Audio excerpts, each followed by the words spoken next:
Hello students, my name is Manisha and welcome to my YouTube channel.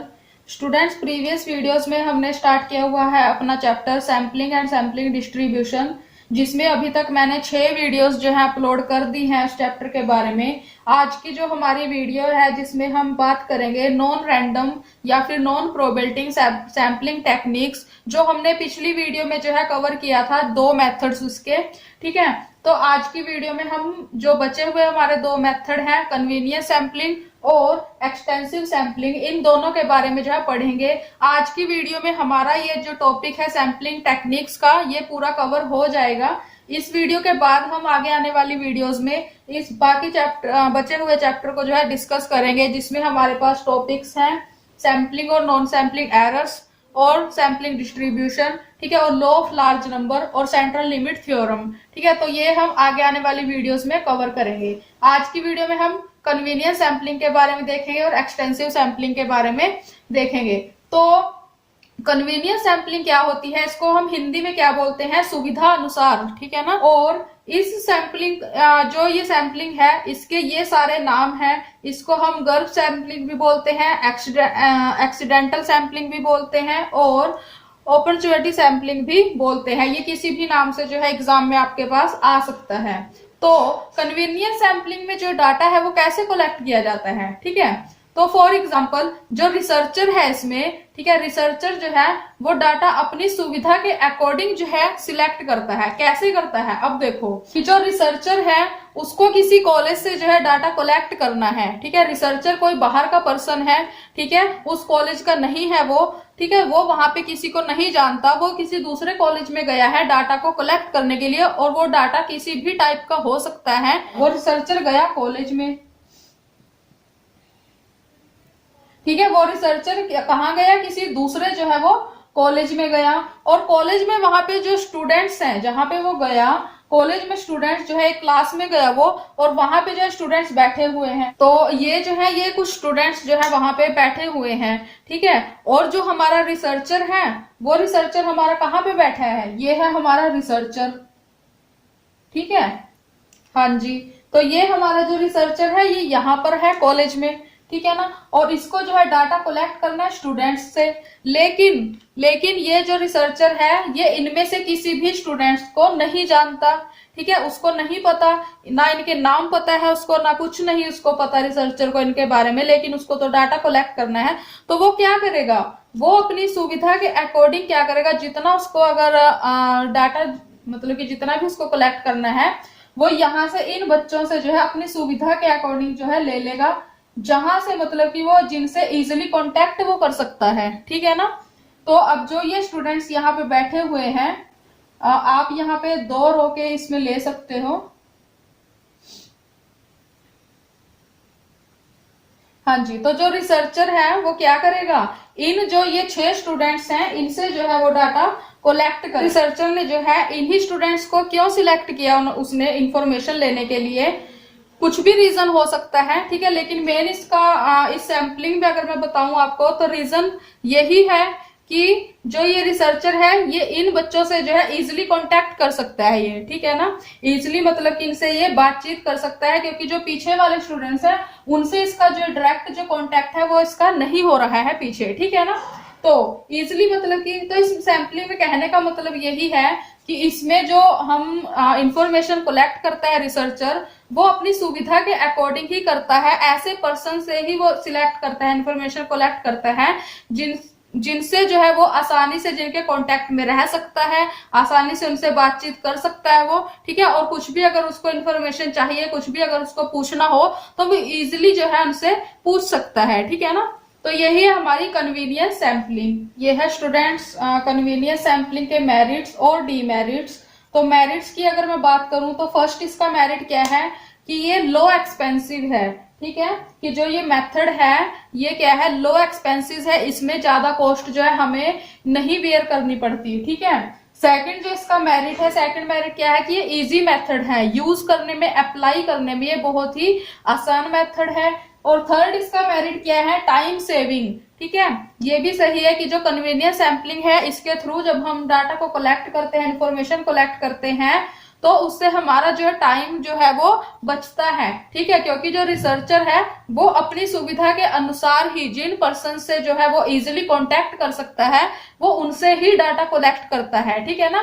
तो इससे क्या होता है, इससे टाइम सेविंग होती है हमारी, ठीक है ना, टाइम इससे बचता है।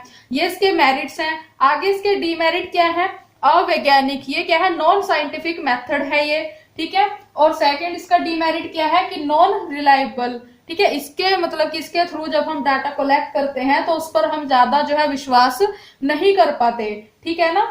तो ये क्या है, नॉट रिलायबल भी है ये मेथड। तो ये था स्टूडेंट्स कन्वीनियंस सैम्पलिंग के बारे में। आई होप कि आप सबको जो है कन्वीनियंस सैम्पलिंग समझ आ गया होगा। आगे हम बात करते हैं एक्सटेंसिव सैम्पलिंग हमारी क्या होती है। ये है students non random sampling techniques का लास्ट मेथड, ठीक है, एक्सटेंसिव सैम्पलिंग, जिसको हम हिंदी में क्या बोलते हैं, विस्तृत, ठीक है। तो अब इस सैम्पलिंग में हम क्या करते हैं, इस मेथड में हम क्या करते हैं कि जो हमारा पॉपुलेशन है, ठीक है ना, जैसे कि हमारा जो भी पॉपुलेशन है उसका हम क्या करते हैं 90% जो हिस्सा है उसका 90% पार्ट है जो पॉपुलेशन का, उसको हम सैंपल में सिलेक्ट करते हैं, ठीक है। नाम से ही आपको पता चल रहा होगा कि एक्सटेंसिव है, विस्तृत सैंपलिंग है, तो इसमें हम क्या करते हैं, हमारा पॉपुलेशन है, ठीक है। अब चाहे फिर वो पॉपुलेशन हमारा 1 लाख ही क्यों ना हो, ठीक है, 1 लाख ही क्यों ना हो, अगर हमें कुछ भी डाटा कलेक्ट करना है और हमारा पॉपुलेशन अगर 1 लाख है, 1 लाख है, तो हम 1 लाख का लगभग जो है मतलब कि 1 लाख का 90% जो है हम एज अ सैंपल जो है सिलेक्ट करेंगे, ठीक है ना। मतलब कि जब हम पॉपुलेशन का 90% जो है एज अ सैंपल में सिलेक्ट करते हैं, इसी को हम बोलते हैं एक्सटेंसिव सैंपलिंग। मतलब कि जितना भी पॉपुलेशन है उसका 90% पार्ट जो है हम सैंपल में सिलेक्ट करते हैं और सिर्फ उसी पार्ट को हम छोड़ते हैं जो हमारा 10% है ये, ठीक है, जो हमने छोड़ा है।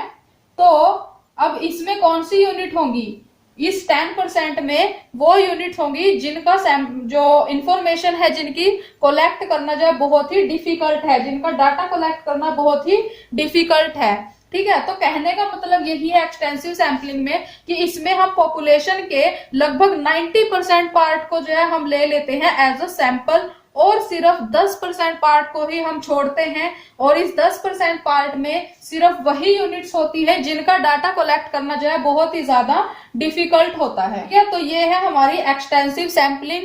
आगे इस सैंपलिंग में हमारे पास मेरिट्स दिए हुए हैं कुछ और डीमेरिट्स जो है वो दिए हुए हैं, तो चलिए वो भी देख लेते हैं। ये है स्टूडेंट्स इस मेथड के मेरिट्स और डीमेरिट्स।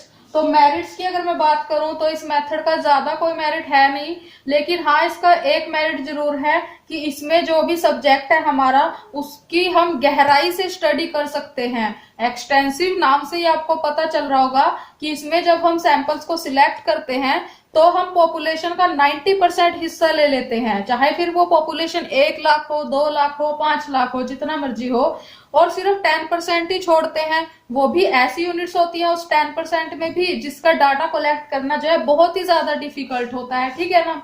तो इसका मेरिट जो है यही बनता है कि इसमें हम जो भी हमारा सब्जेक्ट है, जिसके भी बारे में हम जो है इंफॉर्मेशन कलेक्ट कर रहे हैं, उसका हम जो है गहराई से उसका अध्ययन कर सकते हैं, गहराई से उसकी स्टडी कर सकते हैं, डीपली स्टडी कर सकते हैं हम उस सब्जेक्ट की, ठीक है।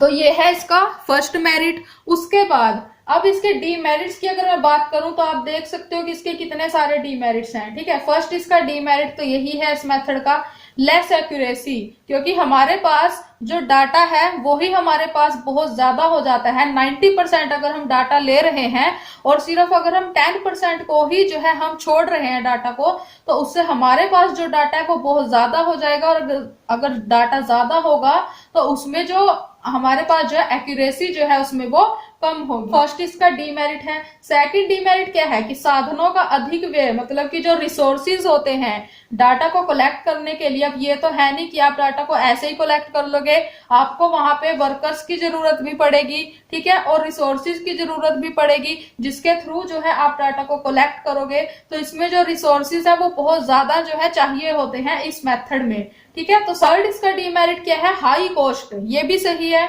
कि अब देखो एक्यूरेसी, हमारे पास डाटा बहुत ज्यादा है, एक्यूरेसी लेकिन उस डाटा की कम है, और रिसोर्सिस भी जो है उस डाटा को कलेक्ट करने के लिए हमने बहुत सारे जो है रिसोर्सिस का यूज किया है। तो अगर रिसोर्सिस का हमने बहुत ज्यादा यूज किया है तो इसमें हमारे पास कॉस्ट तो ज्यादा आएगी ही। ठीक है, जो भी हमने रिसोर्सिस यूज किए हैं, फॉर एग्जांपल हमने डाटा कलेक्ट करने के लिए वर्कर्स लिए हैं। ठीक है, हमने जो है वर्कर्स जो है वो अपॉइंट किए हैं डाटा कलेक्ट करने के लिए। अब जो ये वर्कर्स हैं इनको जो है हम ट्रांसपोर्ट की फैसिलिटी हमें देनी होगी।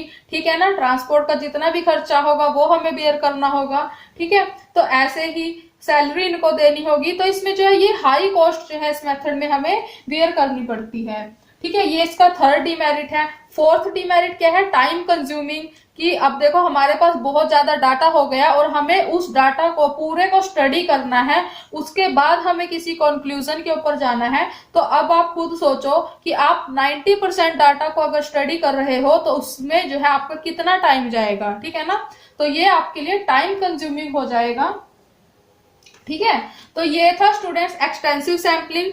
तो आज की वीडियो में बस इतना ही स्टूडेंट्स। आई होप कि आप सबको कन्वीनियंस सैम्पलिंग और एक्सटेंसिव सैम्पलिंग जो है बहुत अच्छे से जो है समझ आ गई होगी। और एग्जाम में अगर आपके पास ये क्वेश्चन आएगा तो आप जो है इसको इजिली जो है कर पाओगे, खाली नहीं छोड़ोगे। ठीक है, तो आज की वीडियो में बस इतना ही। आज जो हमारा ये सैम्पलिंग टेक्निक्स हैं, ये हमारा जो मेथड्स जितने भी थे वो कंप्लीट हो चुके हैं। ठीक है, तो नेक्स्ट वीडियो में हम बात करेंगे sampling and non sampling errors के बारे में। एंड अगर आप सभी को ये वीडियो पसंद आई हो तो आप इस वीडियो को लाइक और शेयर जरूर कर दीजिएगा और चैनल को सब्सक्राइब कर लीजिएगा और साथ में बेल आइकन को भी जो है प्रेस कर दीजिएगा, जिससे आपको वीडियोस की नोटिफिकेशन जो है सबसे पहले मिल सके। ठीक है, तो नेक्स्ट वीडियो में जल्दी मिलेंगे एंड तब तक थैंक यू सो मच।